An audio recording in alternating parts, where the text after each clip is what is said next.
ગુજરાતમાં દારૂબંધીની વાતો વચ્ચે હજીરા પોલીસે પ્રોહિબિશનનો ગણનાપાત્ર કેસ શોધી કાઢી ₹4.74 લાખનો મુદ્દામાલ કબજે લીધો હતો। ગુજરાતમાં દારૂબંધીની વાતો કાગળ પૂરતી જ છે, પરંતુ સાચી હકીકત તો એ છે કે અહીં દેશ અને વિદેશથી દારૂ સહેલાઈથી મળી આવતું હોય છે। ગુજરાતમાં દારૂબંધીની વાતો વચ્ચે હજીરા પોલીસે પ્રોહિબિશનનો ગણનાપાત્ર કેસ શોધી કાઢી કુલ ₹4.74 લાખનો મુદ્દામાલ કબજે લીધો હતો।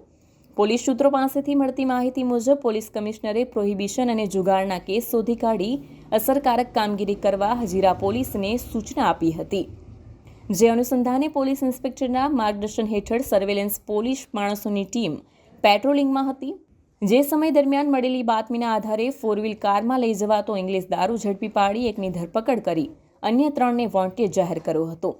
આ સાથે પોલીસે દારૂ, મોબાઈલ, રોકડ રકમ અને 4 વ્હીલ મળી કુલ ₹4.74 લાખનો મુદ્દામાલ કબજે લીધો હતો।